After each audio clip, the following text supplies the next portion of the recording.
एक दफा का जिक्र है।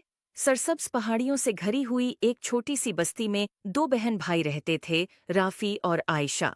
राफी, बड़ा भाई, अपनी चालाकी के लिए मशहूर था, मगर वो अक्सर अपनी चालाकी को शरारतों के लिए इस्तेमाल करता था। आयशा, इसकी छोटी बहन, नेक दिल थी, मगर राफी के शरारती कामों में बह आसानी से शामिल हो जाती थी। एक दिन दोपहर के वक्त, जब वो अपने घर के बाग में खेल रहे थे, इन्हें एक पुराना, धूल से भरा हुआ संदूक मिला। संदूक के अंदर उन्हें एक चमकदार लकड़ी की छुड़ी मिली जिस पर प्रासरार नक्श व नुगार बने हुए थे। तजस्सुस से भरे हुए वो छुड़ी को अपनी दादी जहरा के पास ले गए। दादी जहरा की आंखें छुड़ी को देखकर पहचान से चमक उठीं। मेरे प्यारे बच्चों, ये एक जादुई छुड़ी है, उन्होंने वजाहत की। ये ख्वाहिशात पूरी कर सकती है, मगर याद रखो, इसे अक्लमंदी और नेकी के साथ इस्तेमाल करना चाहिए। अगर उसे खुद गर्जी या बेवकूफ़ी से इस्तेमाल किया गया तो ये मुश्किलात पैदा कर सकती है।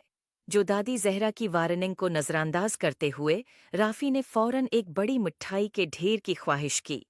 अचानक कमरा मिठाइयों, चॉकलेट्स और केकस से भर गया। आयशा खुशी से चला उठी, मगर जल्द ही उन्हें एहसास हुआ कि मिठाइयाँ इतनी ज्यादा हैं कि वो खा नहीं सकते, और पूरा घर एक चपचपी जिंदगी में बदल गया। जिंदगी की परवाह किए बगैर राफी ने दूसरी ख्वाहिश की। इस बार इसने एक सुनहरी साइकिल की ख्वाहिश की। एक चमकदार सुनहरी साइकिल जाहिर हुई, मगर ये इतनी भारी थी कि चलाने में मुश्किल थी, और जैसे ही राफी ने उसे चलाने की कोशिश की, वो टूट गई। मायूस होकर इसने एक के बाद एक ख्वाहिश करना जारी रखा। हर एक ख्वाहिश का नतीजा किसी न किसी मुसीबत में निकला। आयशा, जो ये सब देख रही थी, इसे दादी जहरा की बातें याद आईं।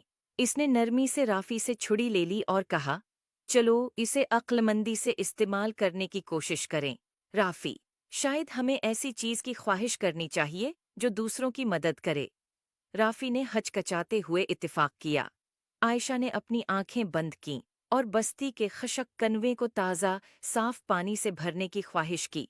जादुई छुड़ी रोशन हो गई, और जब वो कनवे की तरफ दौड़े तो उन्हें कनवा चमकते हुए पानी से भरा हुआ मिला। देहाती खुशी से झूम उठे और राफी और आयशा का शुक्रिया अदा करने लगे। उन्होंने जो खुशी बस्ती को पहुंचाई, उसको देखकर राफी ने जादुई छुड़ी की हकीकी ताकत को समझा।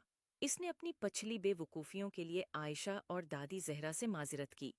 इस दिन के बाद राफी और आयशा ने जादुई छुड़ी को सिर्फ नेक कामों के लिए इस्तेमाल किया, जिससे उनकी बस्ती खुशहाल हो गई।